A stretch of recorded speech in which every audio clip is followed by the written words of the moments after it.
Welcome to the 411 on 420. I'm Daryl Bowman, your business and IT professional in cannabis, and today we are here with Tracy Kelly, the co-host of Equal Time. Thanks for joining us today. Thank you. My pleasure. Thanks for having me. You know, you got a great show over there. You guys are doing some great stuff, keeping people informed and having a good time, aren't you?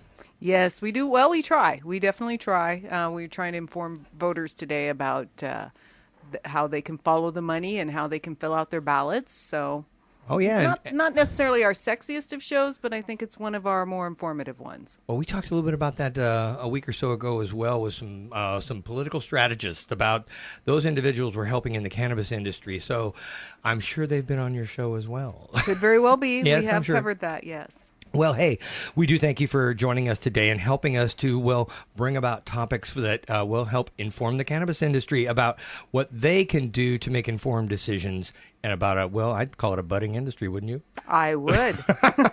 I like to do that.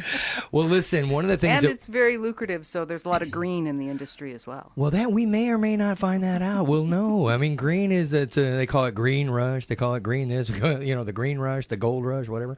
But there is so much to learn, and I think today's guest will tell us a little bit more about that, if you will.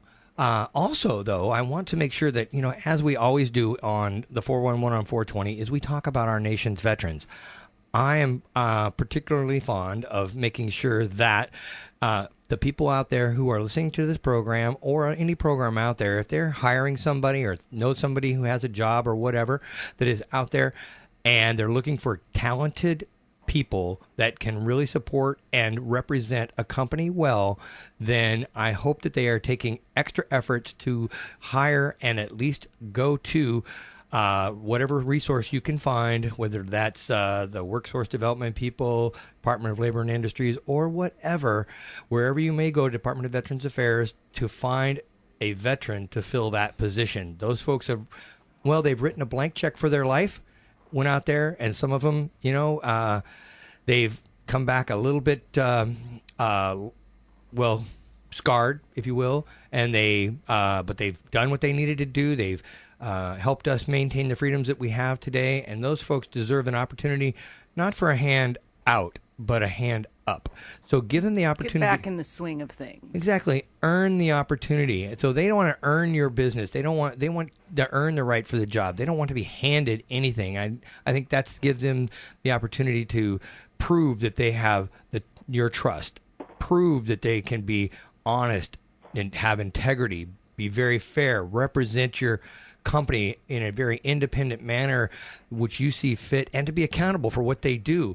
And, basically, these folks have been through so many trials, whether that's to get the job done for this, that, or the other thing, the training that they get, the standardized operating, the chain of command, the ability to just be respectful and to understand that job, mission accomplished, paramount, and to be a quality representative is basically, I guess that's the core of what they learn.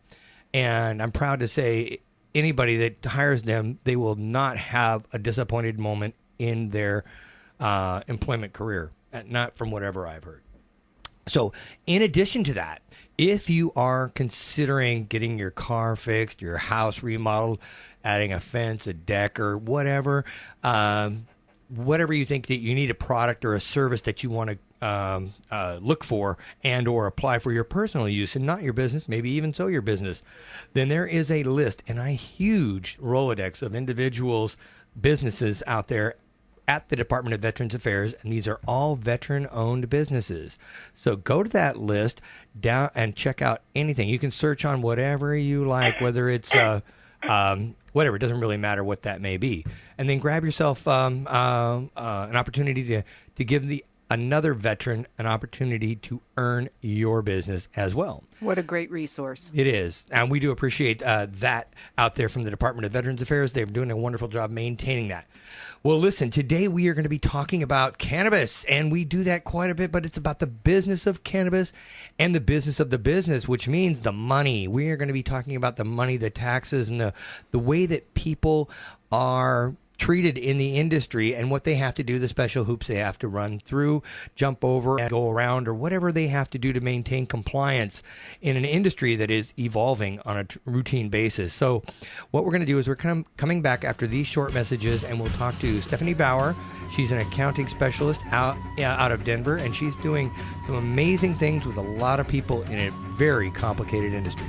I'm Daryl Bowman, your business and IT professional in cannabis, and we'll be right back after these short messages.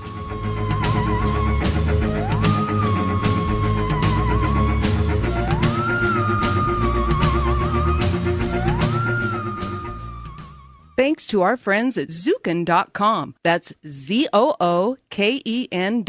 Zuken.com. AimBiz.com brings you the life of a business website. The majority of business websites can't be found by search engines, so their owners lose customers and money. An AIM business website wins new customers on Google and Facebook. Imagine your website with great content management, an integrated blog, clean designs, and clear messages. To top it off, at aimbiz.com, you get a free website design mock-up before you ever spend a dime. For more information, go to aimbiz.com. That's AIMBIZ.com. Sweatman Young is proud to celebrate 25 years of construction service throughout South Puget Sound, working together with you to guarantee your satisfaction and offer you a unique 2-year warranty on all work. Let Sweatman Young build your new dream home, remodel your existing home, add an additional deck, outdoor kitchen, a man cave, or even preserve your historic home. Sweatman Young provides the best construction value in South Puget Sound. Visit sweatmanyoung.com today and schedule your free consultation with Bill Sweatman, your personal professional contractor. Ever get a traffic ticket? Had a bill you couldn't collect? Had a contract you needed advice about, such as a new insurance plan, home, or car loan? We run into these situations routinely throughout our lives. We know we need legal advice, but feel we just can't afford hiring an expensive attorney to help. Legal Shield and your legal team is now your affordable option, allowing each of us to rest assured we can quickly get the help we need for one low monthly fee. Whether it's business or personal legal advice, visit yourlegalteam.info today.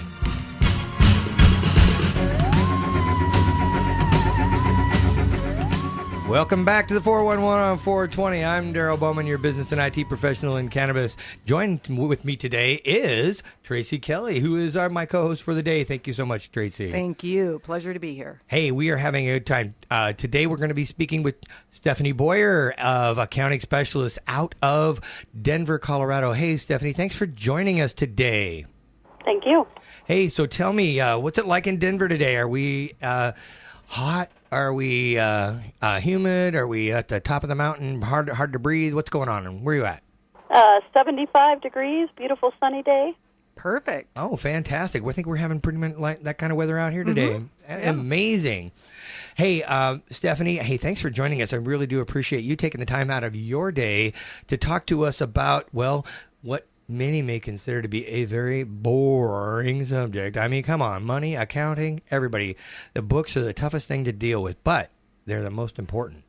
I mean, they are. You were coming at this from, a few years of service. How long have you been with an accountant? I've been working in the industry since 2008, but I've been doing accounting since 1999. Okay, so that's been quite a while. So you've got around here. I understand you're a Georgia Bulldog, right? Yes. Yeah, correct. Go Bulldogs. Are they doing anything good this year in sports? I wouldn't know. What happened? You give up on them? Well, I just moved to Colorado and left that world behind, right? Okay. Well, hey, we never leave our alma mater behind. They just go back there, and they're always in our hearts and minds, right? Right. Okay, so you've been working with the accounting for a while and so forth. Well, how did you find your way to Colorado when you got out there? What got you there? Oh, I just wanted to be close to the outdoors and the natural world, and Colorado has a lot of that to offer.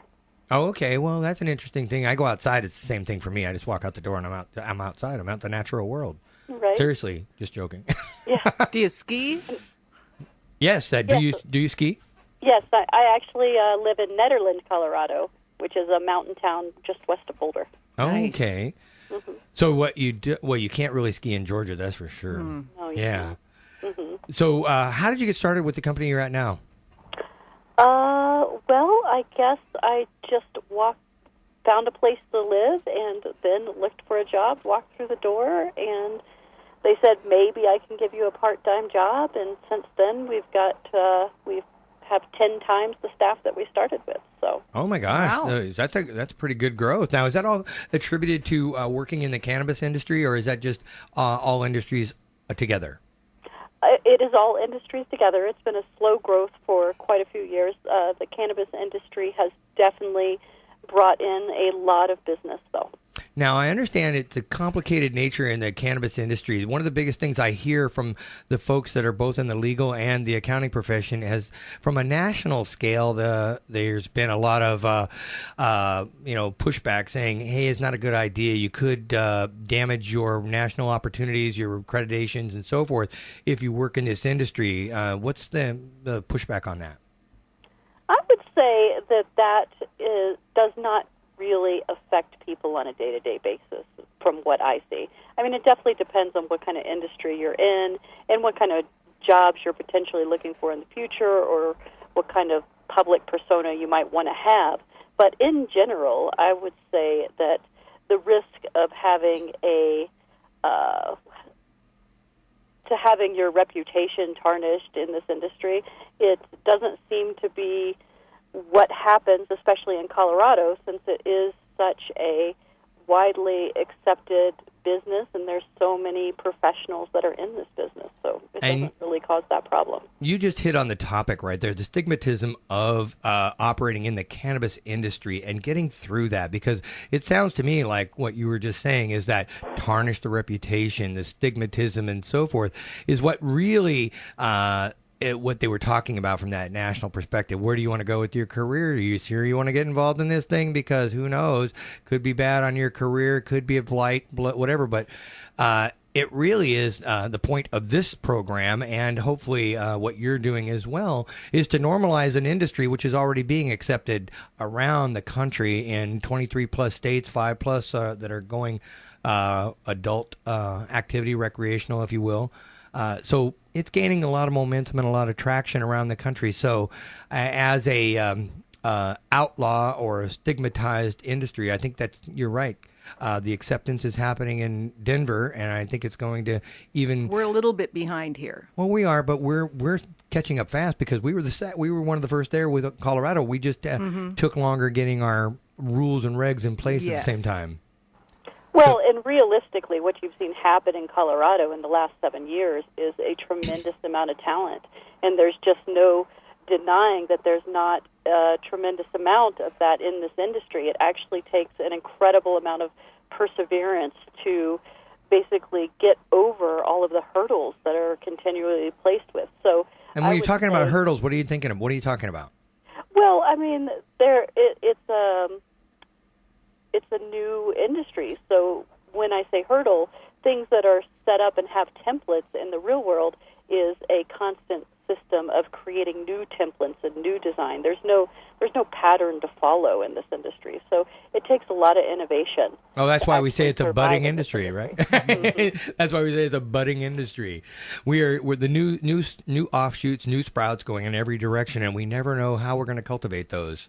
Mm-hmm. Not to use any of these puns I can come up with, right?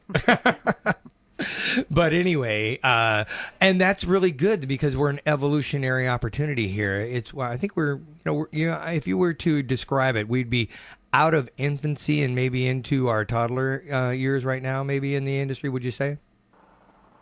Oh, I would say we're a little bit past the toddler years, especially in Colorado, because it is, again, 7 years in the making. There's been a lot of progress in that 7 years.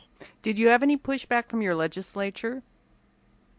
I would say that generally what I deal with in accounting issues doesn't really revolve around the day-to-day legal piece. So it definitely, there's always pushback in those areas, but I would not really know. I just know that it's continual, constant, and the fight is daily, continual on every little topic you can imagine. So Well, yeah, I can see where that would be because there's so everybody they don't really know what they don't know yet, and they're learning. And it doesn't matter if it's on the business owner side and on the regulatory side; they're both learning in tandem, and it's trying to figure out what's best. And nobody's ever going to come to 100% agreement. They've got to find compromises on a routine basis. Would you agree with that? Yes. So now we know that. It's a lot of history and so forth. What kind of industries were you working with before? Or are you currently working with outside of the cannabis industry? Pretty much every industry. I mean, we have a national business in Nederland, Colorado, mainly because people stay with their accountant even though they move across the country. So it's all industries from construction and artists and just every background you can imagine. But you do, but you have had manufacturing and retail and Yep. agricultural as well, which are very similar in aspect all the way around, right? Well, I would say that agricultural is its own animal, but other than that, everybody has a pretty special small component that's a little bit different from the other. But in general, everybody kind of falls in 90% fall into the same pattern, if you will. Now, is this working in the cannabis industry? Is this something that you decided to do or the company decided to do? And if so, what prompted them to say, we're going to do this? We're just going to jump right in and not worry about that stigmatism. Well, I would say that we weren't worried about the stigmatism. Well, that's good. We were a very small firm, and that the stigmatism I was not necessarily concerned about because we have a specific clientele that probably wouldn't mind. And when you're in this accounting profession, you actually have people kind of pick out what kind of accountant they want, and you do the same. You pick out your clients, so you don't really have to worry about what somebody might think, because if they aren't in line with your vision or ethics, you're not going to make a good match anyway. Well, you did mention that you were working with some musical artists and so forth, and that seems to be an industry that would be acceptant. Yes, definitely. So do you have anybody that I know? I can't say. Oh, one of those non-disclosure things. I won't tell. Swear to God, I won't. Go ahead. It's all good. You just tell me right here. No one will know. Right. It's just between you and me. Well, Tracy's going to listen in. Yeah. I hope you have a couple more listeners. Oh, I'm just kidding. Okay. Yeah. But anyway, so, we appreciate that. But so now they have some special challenges in this industry, and there is a term called 280E. Can you talk a little bit about what that means and why we care? So 280E is basically a tax code that says that the language basically says all income is taxable and no deductions are deductible if you're in the business of illegal trafficking. But we're not illegal. These people have legal licenses. Right, but it kind of revolves all around till we report our income taxes to the feds. The feds have made controlled substance Schedule 1, so it falls into, by the default, into controlled substance Schedule 1 drug. Therefore, everybody that is doing this legally under state laws is doing it illegally under federal laws. And does interstate commerce also play a role? Yes. And how does that? Because pretty much every state has to be their own piece, right? They can't necessarily start working with other states, because there is going to be that's when the feds become involved, and then you're breaking even more laws, right? Well, that's why right currently they're not even allowing people that you don't transport over state lines, legally speaking. Mm-hmm. I mean, not that people don't over Colorado lines. I read about a lot of that going on with people in the neighboring states saying, "Hey, I've seen the reports. The guys pulling people over as they leave Colorado." Well, I wonder how it's going to work here with Oregon now also making cannabis legal, and they're next door to us. And well, I don't think there's anybody worrying about people driving over the borders left or right. I think that's not a big issue. As more states do adopt, then we will. That whole thing about interstate commerce will basically be one of those things that Congress or the president or somebody's going to have to take up and deschedule this drug initially. I mean, eventually. Yeah. So tell me, real quick though, because of that tax structure and the deductions and all those kinds of things, let's go jump back a little bit before we go any further. And that is the law there. Well, how is the law structured right now for the growing, selling, and producing, processing, retail, and so forth for cannabis? Because we have a way that you can grow it, you can produce it, and you can retail it, but you can only be a grower and a processor, and you can't be a retailer, and you can be only 3 retailers. You can't be a grower or a processor if you're one of those, and then we have different nuanced laws with regards to local jurisdictions that can ban or not ban and stuff like that. So tell us how that is maybe different in Colorado. I would say that every state it's going to be its own animal in terms of what gets you to be legal in the state under the state rules and regs. But Colorado definitely has one of the more complex system in place at this point. So when you say complex, so let's talk about that real quick now. Can a grower also process and also become a retailer too, so they have the full supply chain? It depends on the licenses they get. But they can't do that. So there are licenses for each activity in that. But there is nothing in the law that says they can't just do the entire chain. Not that I know. See, and then that's where Washington has said, well, we're going to stop that so we don't have that complete, you don't have the complete vertical market from retail all the way to agricultural. You have to split that up a little bit. Now, and then they're also separate, but in Colorado, or it's a little separated out too. There is a medical and an adult market, right? Or are they one and the same? No, they're separate markets. So there's separate markets and separate licensing and so forth. Mm-hmm. So they're not, in our case, you have to be one or the other. If you're one, like in here, if you're a retail, you can be get a medical endorsement. Mm-hmm. Meaning that, and now we also have a limited number of shops and so forth. And so in Colorado, is there a limited number of, or is it just anybody that can apply and market demand?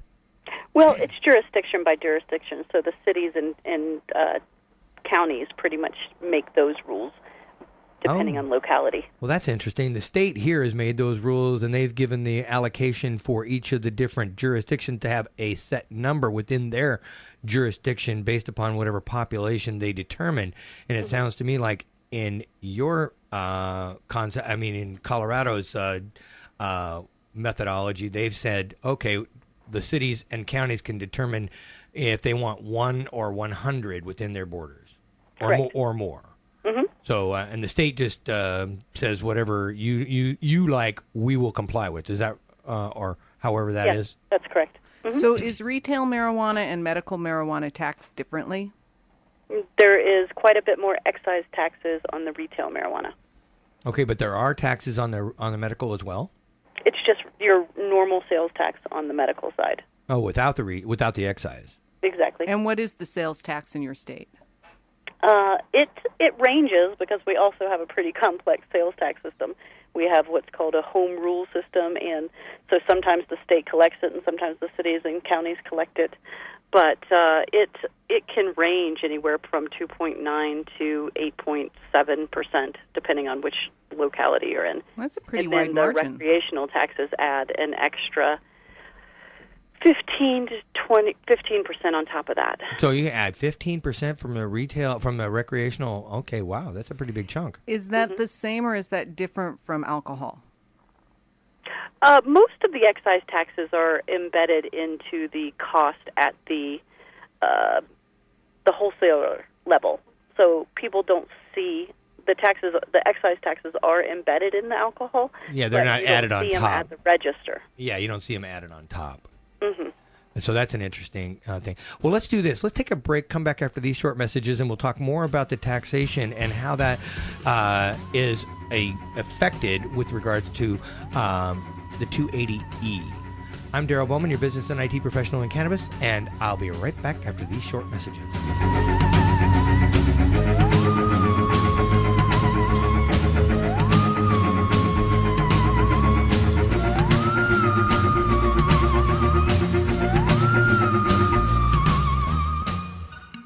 Thanks thanks to our friends at Zooken.com. That's ZOOKEN.com. Zooken.com. And now, your Management Minute with Doug Kirkpatrick, author of Beyond Empowerment, The Age of the Self-Managed Organization. David Arella, CEO of Four Spires, writes that in our current era of advancing social network technology, the art of conversation is being lost in disembodied emails and 140-character tweets.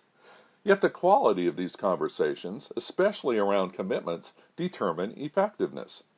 Is there a way out of this conversational purgatory? Former Chilean cabinet minister and consultant Fernando Flores teaches companies how to use the power of speech to inspire people to speak with clarity and intention. Well-crafted commitments have structure. They are bold promises anchored in a cycle of request, negotiation, agreement, fulfillment, and closure. They are stories of action, purpose, and power. They create new realities. They allow people to improve their sense of well-being and achieve clarity, trust, transparency, and increased happiness. Well-crafted commitments are the lifeblood of effective organizations. AimBiz.com brings you the life of a business website. The majority of business websites can't be found by search engines, so their owners lose customers and money. An AIM business website wins new customers on Google and Facebook. Imagine your website with great content management, an integrated blog, clean designs, and clear messages. To top it off, at aimbiz.com, you get a free website design mock-up before you ever spend a dime. For more information, go to aimbiz.com. That's AIMBIZ.com. Sweatman Young is proud to celebrate 25 years of construction service throughout South Puget Sound, working together with you to guarantee your satisfaction and offer you a unique 2-year warranty on all work. Let Sweatman Young build your new dream home, remodel your existing home, add an additional deck, outdoor kitchen, a man cave, or even preserve your historic home. Sweatman Young provides the best construction value in South Puget Sound. Visit sweatmanyoung.com today and schedule your free consultation with Bill Sweatman, your personal professional contractor. Ever get a traffic ticket? Had a bill you couldn't collect? Had a contract you needed advice about, such as a new insurance plan, home, or car loan? We run into these situations routinely throughout our lives. We know we need legal advice, but feel we just can't afford hiring an expensive attorney to help. Legal Shield and your legal team is now your affordable option, allowing each of us to rest assured we can quickly get the help we need for one low monthly fee. Whether it's business or personal legal advice, visit yourlegalteam.info today.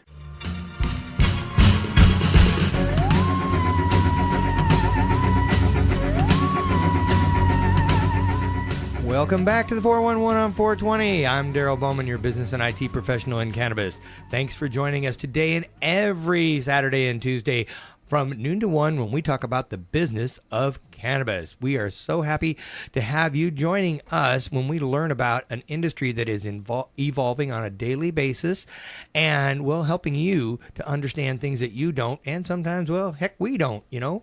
So what we're doing is we're trying to create an opportunity for you to become more informed and make better decisions about an industry, well, that most people are still trying to understand. And we're trying to bring the professionals that understand those concepts and the different portions thereof into your living room and or your car or wherever you happen to be so that you can make an informed decision. Today we are with Stephanie Boyer, and she is talking to us about, accounting. Sounds like a droll subject, but it isn't, because there's a lot of us who pay at the pump, so to speak, with all of our different taxations. But then again, as a business owner, there are things that you need to understand about taxation and so forth, and understanding the complexities of the law. Anyway, thanks again, Stephanie, for joining us. We appreciate that. Thank you. So, Stephanie, we were talking about the different jurisdictions and the tax rates and so forth before we left on the break. And one of the things that comes to mind is every one of those jurisdictions have different tax rates and effective tax rates and so forth. Now, are there any bans, from jurisdiction to jurisdiction? Can people say, you know what, we don't want it in our city or our county? Yes, there's bans. Oh, there are. So there are definitely some areas that do not allow marijuana sales. Oh, so how prevalent is that? Because we do hear about all over the country and basically all over the world, Colorado's all in, and it sounds to me like maybe Colorado isn't all in. Well, I would say that is the minority for sure, because really the revenue stream that comes from the additional taxes is most communities want, even if they don't want the sale of marijuana, they want the revenue from it. That's hard. I just want the money. We don't want the stuff. We just want the cash. Mm-hmm. Isn't that kind of a little bit of a in a dichotomy situation? Going, yeah. Yes. Do I want it? Yes or no? We have a preferable shade of green. That's it.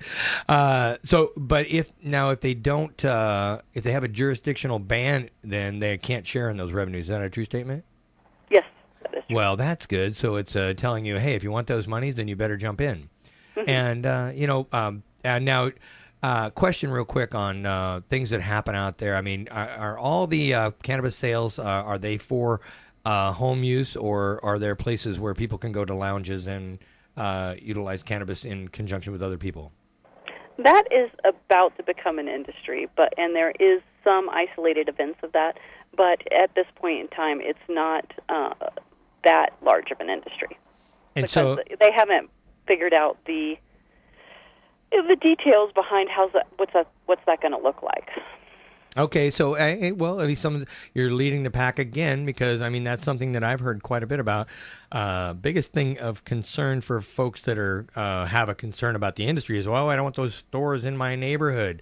But the idea is here, these stores, wherever they happen to be, they're typically going in and then leaving and going home and utilizing the product. Whereas and if you're going to a bar, it's in your neighborhood, those people are utilizing the product right there in the bar and leaving.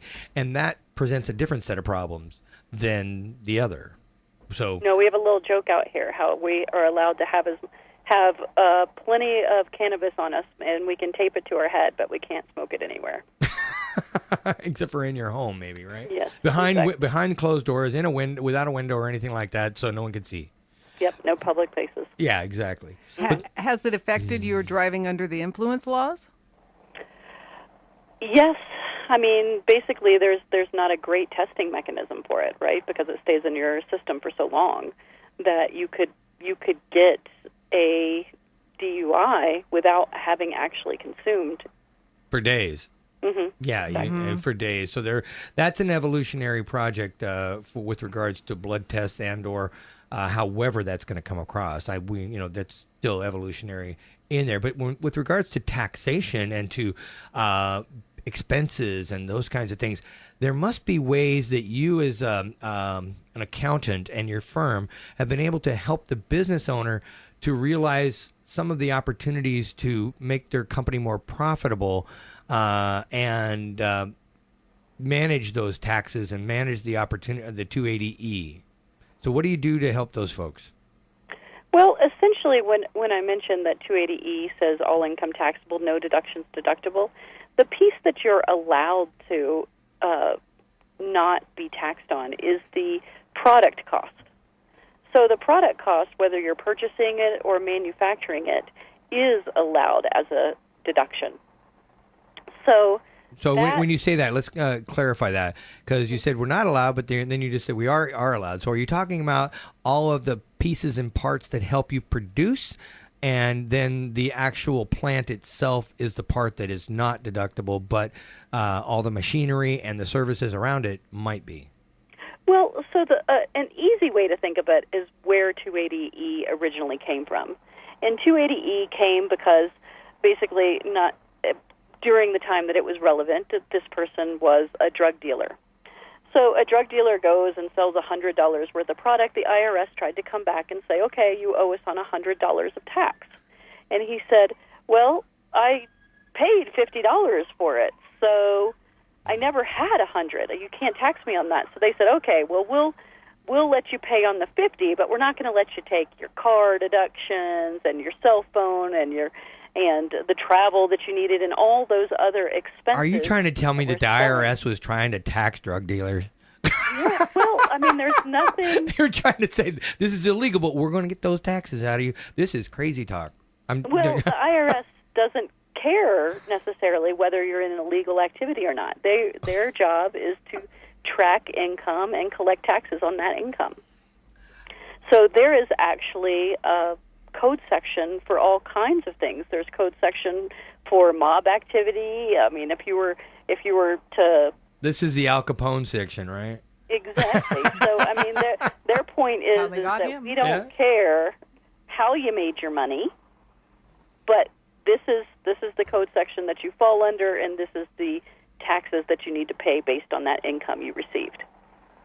So now to get clear, because that was muddy as water for me, but so they cannot deduct their cell phones and so forth, even though we are in a legal activity within the state, but illegal within the federal government. Where do they get to make if they can make any deductions? Are there any that they can or can't? At the state level, they can. At the state level, they can. So does that mean they have to have a state income tax, or does that mean that? So how does that work? Right. So somebody without a state income tax wouldn't have the benefit of having those additional deductions taken if they're only paying federal taxes. So the federal taxes basically limits any selling cost is what they're called. So if you are incurring expenses so that you can sell the product, then that is what you're not allowed to take. If you are taking deductions that you are buying the product or manufacturing the product, those are deductions you can take. Oh, so our growers and our processors can do that, but it sounds like our retailers are the ones that are, unless they're doing their building. Can they do any the business structures itself that don't have any, like the lights and the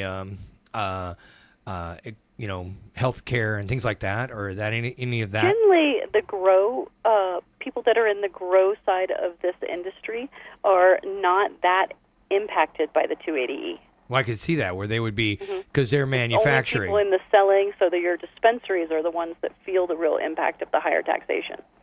Okay, and you're in Colorado. Do you have a state income tax as well? Yes. So you can use that from a business and or personal deduction capability. Whereas Washington, we don't have that. We don't have that, but we also have one of the things in Washington we do have is there is a little known and little used opportunity is to deduct the sales tax up to a certain amount, or so there's a minimum of X that you get no matter what, but then there's if you maintain all the receipts, you can deduct a heck of a lot more. But no one does, but in that case they might. Well, yeah, I could see that. And would that be applicable here? I don't know. Do you do work in Washington? Yeah, I do. And I would say that generally wouldn't be applicable to what you're considering because the sales tax is generally a trust tax. So these dispensaries are only collecting it and remitting it straight through to the state. Now, not to be flippant or anything like that, but why is it a trust tax? Because I don't trust that they use my money the way they're supposed to. I'm just Nobody saying. does. So why would they call it a trust tax? The reason that they call it a trust tax is because it's never your money. You are entrusted with that money to basically collect on behalf of the state and then turn it right over to them. Oh, I see. So we're trusted with it. That's it. So the business is trusted to take it from you, and the government's trusted to take it from them. Right. And you're trusted to give it to the business so they can. It's a continual trust, Mark. Yes. And then we're supposed to trust that they may give it back. Yes. Just saying. They will. Right. Okay. They'll only spend it.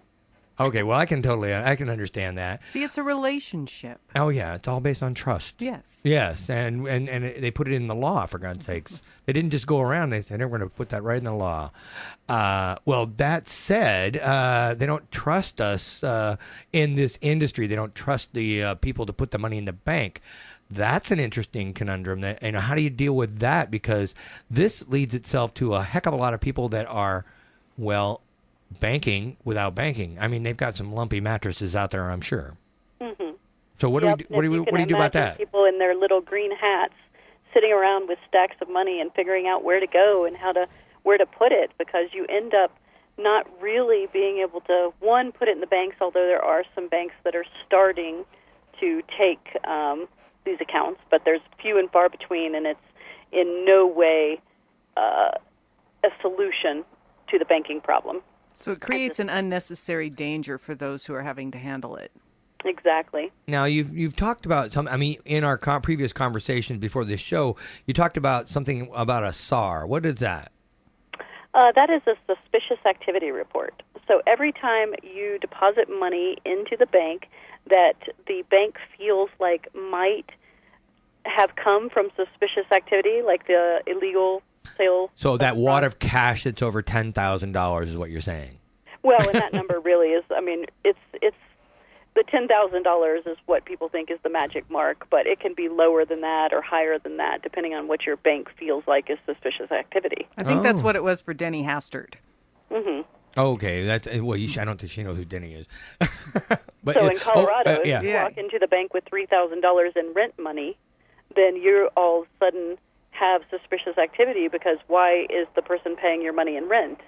Everyone that's in the professional realm that takes money from this industry is potentially in that area as well. So there is not only cannabis owners getting shut down their bank accounts, but there's also professionals that work in the industry getting their bank accounts. So you're talking about an electrician or a plumber or somebody that did lighting, accountant, and you got paid in cash. Mm-hmm.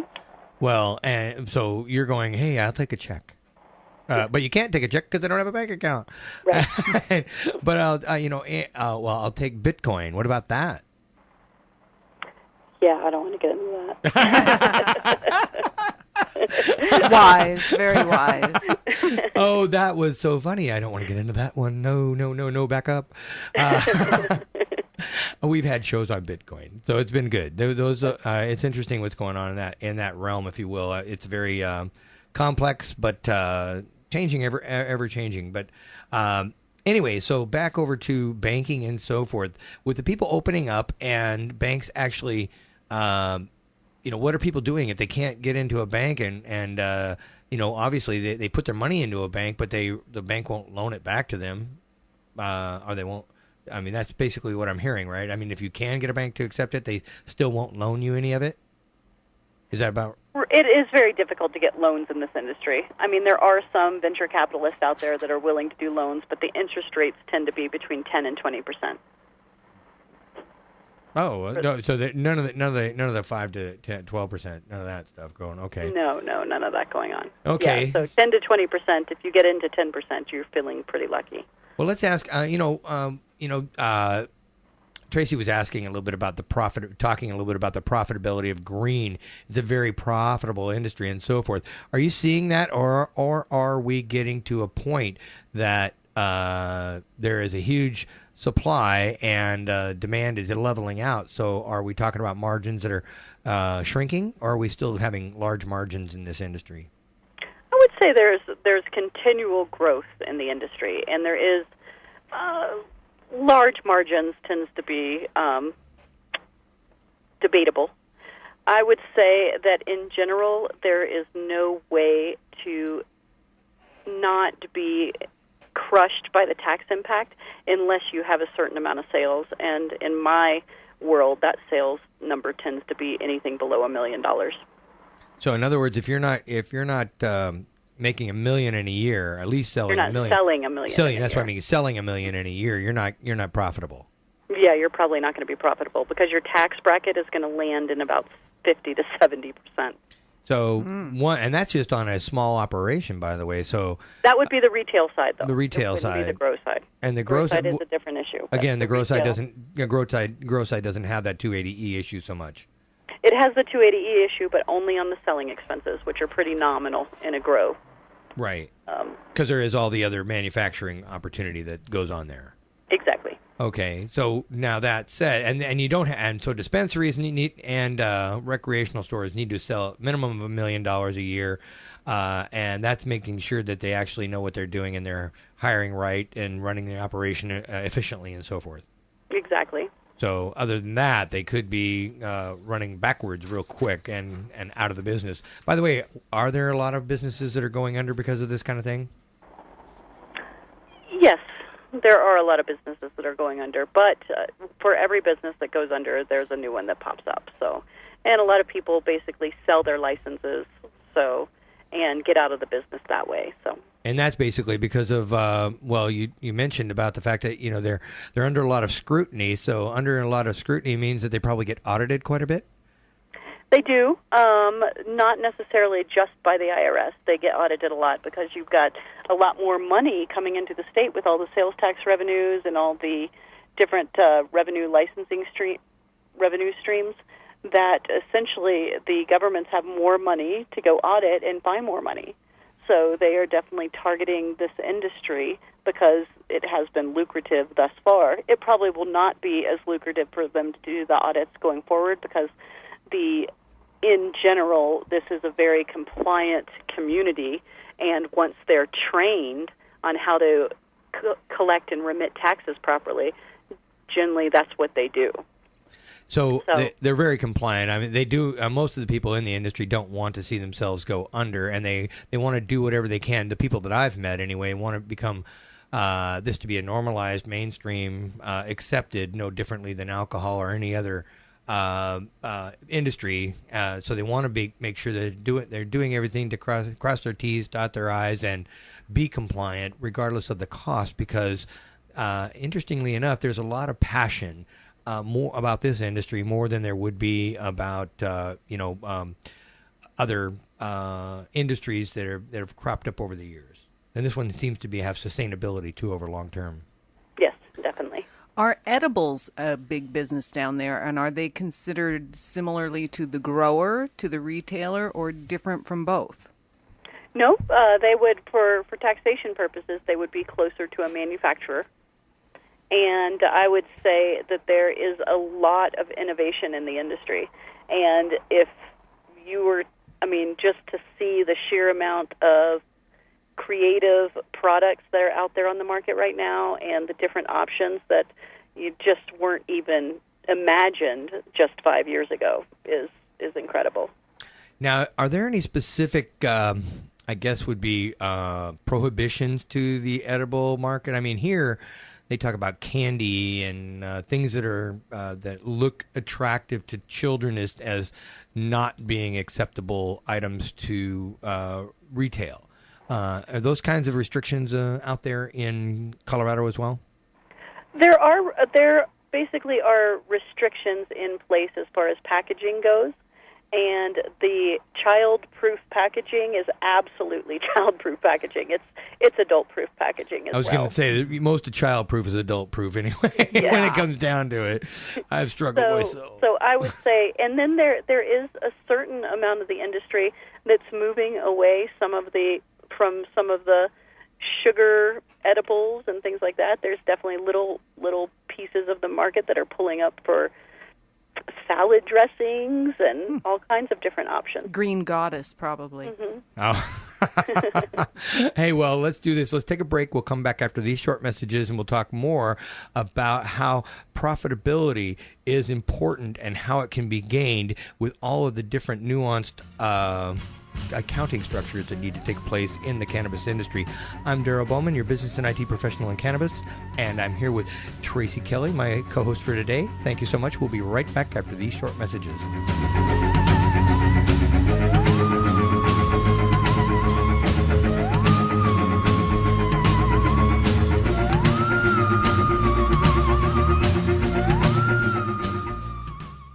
Thanks to our friends at Zuken.com. That's ZOOKEN.com. Zuken.com. AimBiz.com brings you the life of a business website. The majority of business websites can't be found by search engines, so their owners lose customers and money. An AIM business website wins new customers on Google and Facebook. Imagine your website with great content management, an integrated blog, clean designs, and clear messages. To top it off, at aimbiz.com, you get a free website design mock-up before you ever spend a dime. For more information, go to aimbiz.com. That's AIMBIZ.com. Sweatman Young is proud to celebrate 25 years of construction service throughout South Puget Sound, working together with you to guarantee your satisfaction and offer you a unique 2-year warranty on all work. Let Sweatman Young build your new dream home, remodel your existing home, add an additional deck, outdoor kitchen, a man cave, or even preserve your historic home. Sweatman Young provides the best construction value in South Puget Puget Sound. Visit SweatmanYoung.com today and schedule your free consultation with Bill Sweatman, your personal professional contractor. Ever get a traffic ticket? Had a bill you couldn't collect? Had a contract you needed advice about, such as a new insurance plan, home, or car loan? We run into these situations routinely throughout our lives. We know we need legal advice, but feel we just can't afford hiring an expensive attorney to help. Legal Shield and your legal team is now your affordable option, allowing each of us to rest assured we can quickly get the help we need for one low monthly fee. Whether it's business or personal legal advice, visit yourlegalteam.info today.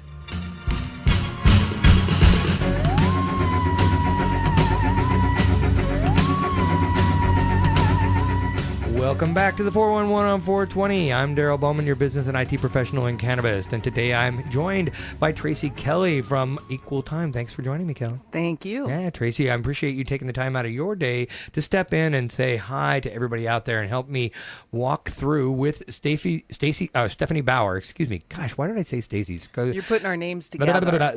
I apologize, man. Yeah, I am.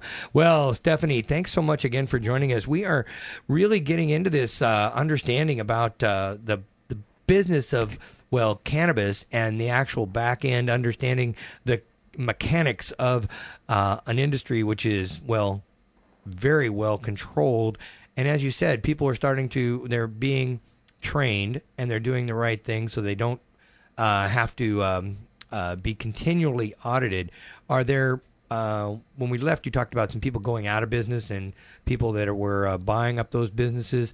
What kind of issues or concerns may you have with criminal activity? Because that's the biggest thing out there that is the concern of the consumer side and, well, basically the regulatory issues as well.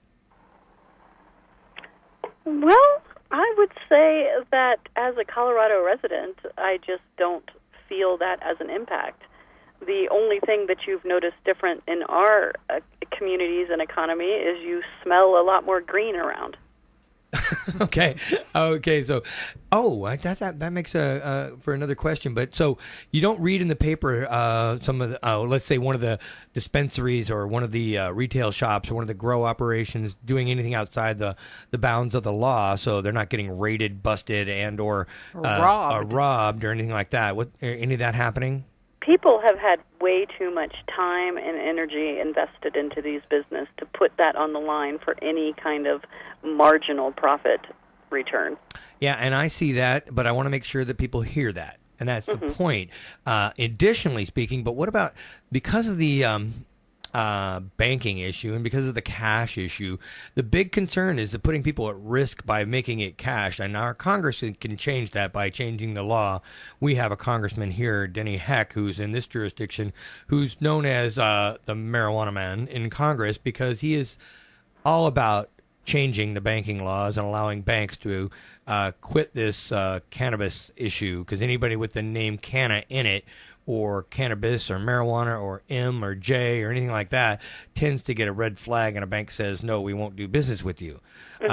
So have you heard any news reports in your area about, or any of your clients been, robbed? I would say that the percentage that has been robbed is if I know of one personally, that is a big deal. I will say that the banking absolutely needs to be fixed, because even if the actual robberies are not existing in a huge event, you're putting professionals, you are putting people with families, anyone that has to carry this money around feels that fear. Oh, yeah, you're at risk. Mm-hmm. Anytime you're running, and these people are not running around with $200-300 in their pocket. This is not small deposit issues. These are people that have serious amounts of cash in their hand, and they are ripe for targets because of that situation. And so, And to give a good example, I mean, just at our local state and federal buildings, that is again a place where, because these people don't have bank accounts, that you put these people at risk every day. Well, I mean, they're fairly clever about what they're doing, how they're doing, and security measures in place. There's security guards. There's people that walk them to their cars, and so there is definitely precautions that they put in place to have controls on the money. Now, do you have? We don't even have our armored cars won't even work with these folks. So that's an interesting conundrum that they have there. Is that problem prevalent in Colorado as well? Well, the armored cars are generally going to the bank, and the bank won't accept the money. So that's why the armored cars aren't working with them. So they have to figure out how to transport between grow operations and process into retail valuable product that has, basically untraceability and cash between those things if they're not, because they have to make the transaction, because I'm sure they are not operating on credit amongst each other as well. So in the amount of money and time that it takes to pay every single one of your bills in person in cash. Right. You must. Yeah, that means that you're sending somebody out there on a mission with a lot of cash every week. Every day. Mm-hmm. Every day, every week. Yes, that's an interesting. You got to pay your mortgage if hopefully they'll take it. You've got to pay. A lot of times you have to convert things into cashier's checks before you can take them to anyone else. And that's an expense as well. Exactly. Well, it's also where they raise a red flag because you're in the bank. Yeah. Or I should go into the Western Union money or at the local grocery store. Would you have to pay your employees in cash as well? Yes. And health care benefits and the whole 9 yards. By the way, did you guys go in Colorado? Did they pass a minimum wage 15 or something like that? We have some motion It's towards definitely all not that. as high as that, but we're higher than the federal. But you have a minimum wage, and do you have health care? I mean, you also have all the health care requirements and all that kind of stuff, right? Yes, but a lot of these industries aren't. More than 50 employees is probably less than 10% of the market. Okay, well, it is a lot of. So, what would you think the economic impact is for Colorado from a job-related perspective, and then let's say how much money is coming in overall? Well, I feel like it really kept. In 2008, when everyone else's economy crashed, ours was stabilized by this industry.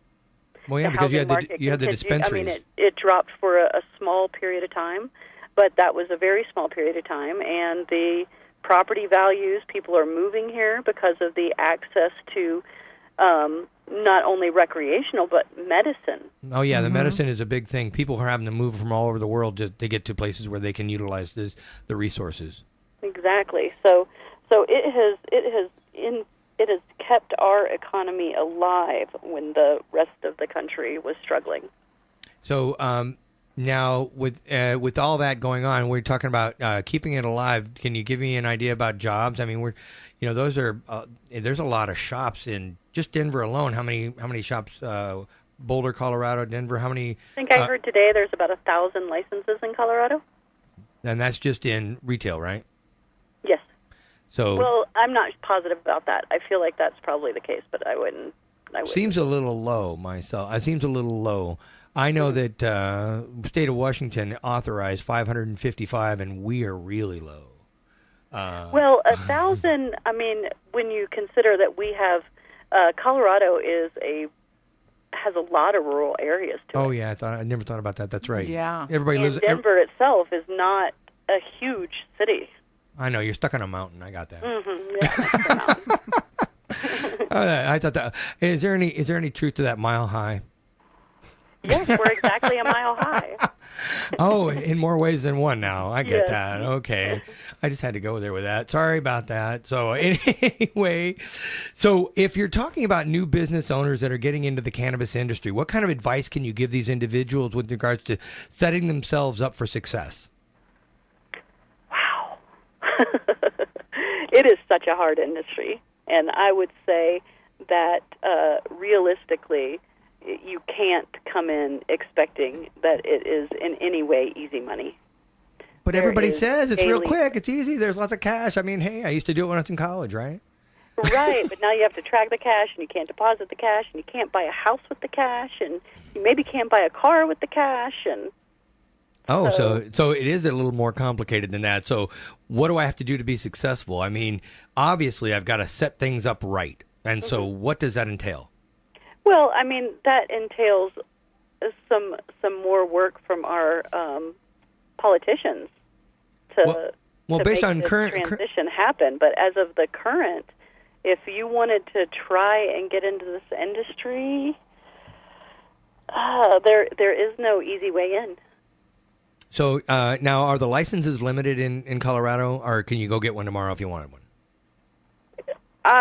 Generally, people that are getting licenses, it takes up to a year to get through the processes that require getting a license. So they could get a lot of capital. Okay, they could get an additional one. There's not a limited number. They could go get one, or they could just buy one that already exists. It depends on the community. I mean, there's certain communities that are capped. I see. Communities that are not, and you might not want to be in a community that's not capped.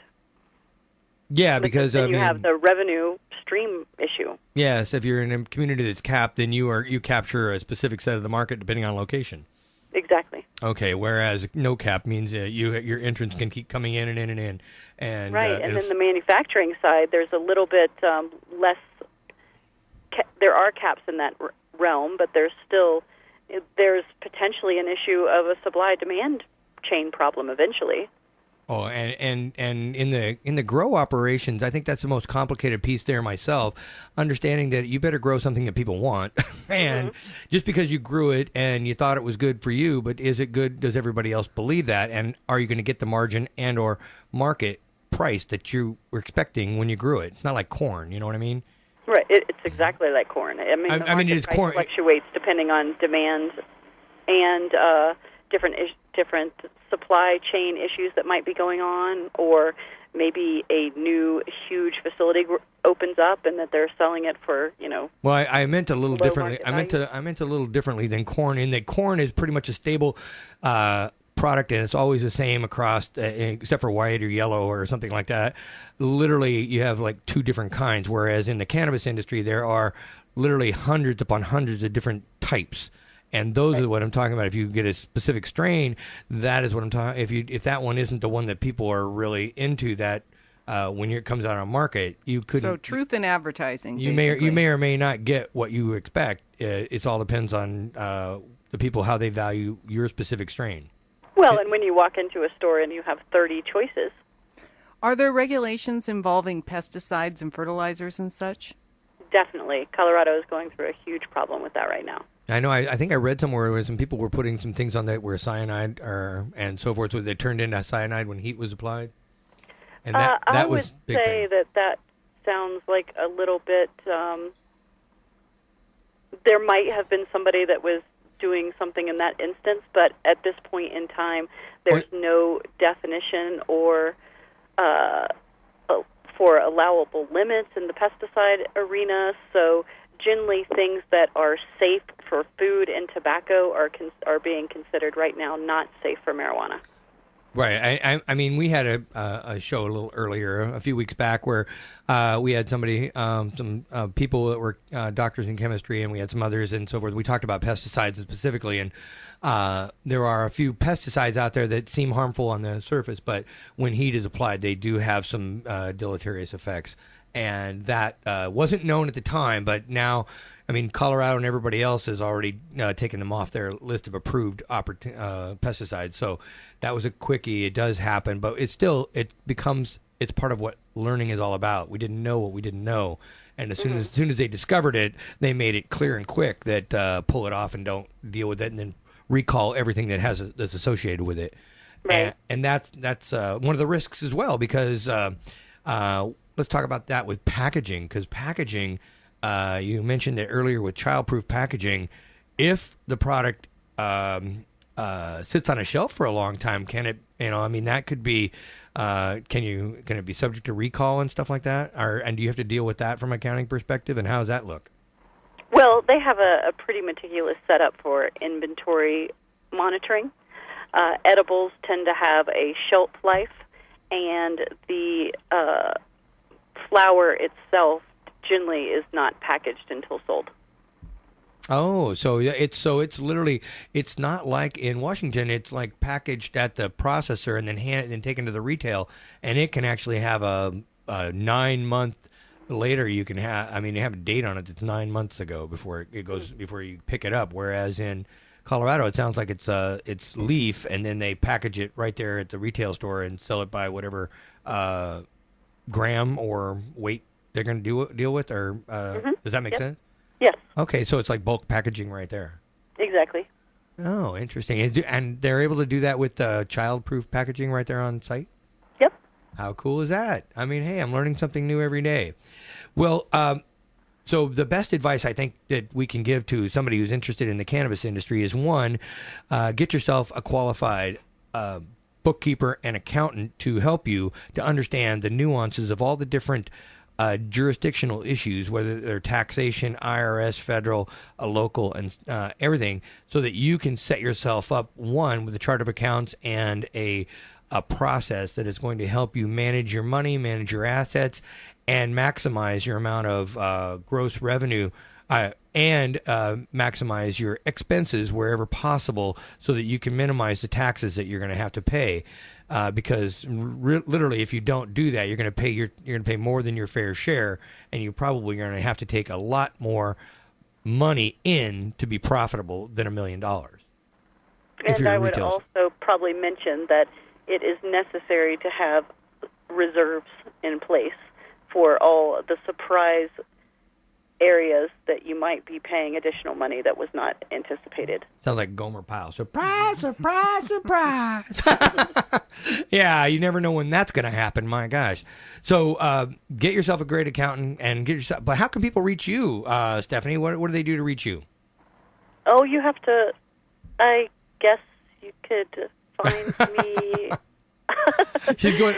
We actually do not advertise. We're a firm that does not advertise. We do only referral business. Oh, okay. Yeah. So not that anybody from listening to this show would want to understand what you do, how you do it, and why they'd want to work with you. Right. So let's go ahead and give them the opportunity. So Stephanie Boyer, she's literally just look up Stephanie Boyer, Bowyer, right? Yep. And then Google her. An accounting specialist. An accounting specialist. Google that and you'll find them. And by the way, you'll just help on their hits for their website too. Okay? That'll do it. That's the way to do it. You do have a website, right? No, we don't have a website. Well, how cool is that? So how many clients do you guys have? I would say with the whole business, about 4,000. Oh, wow. Well, who needs a website? So that's quite a few. And so you do have a pretty healthy staff, and you're spread across the U.S., I take it. So is everybody working out of Colorado, or are they spread? Yeah, we're all working out of one office in Nederland. Okay. But due to the nature of everything being so electronically friendly these days, we're able to work with people all over the country. Okay. Mm-hmm. Well, thanks again for joining us. We do appreciate you taking the time out of your day, because I know it's a very long day for you, and you're doing some great stuff over there. And you were very gracious enough to help us out and informative. Thank you. And educate our audience, because I think that was very helpful to let these individuals that are listening here today and in the future understand where they can make informed decisions by utilizing the information that you've been able to provide to us today. I appreciate that. No problem. Okay, well, thanks again for joining us. I'm Darryl Bowman, your business and IT professional in cannabis. And thank you, Tracy, for joining us on the 411 on 420. Thank you, Darryl. We'll see you next week.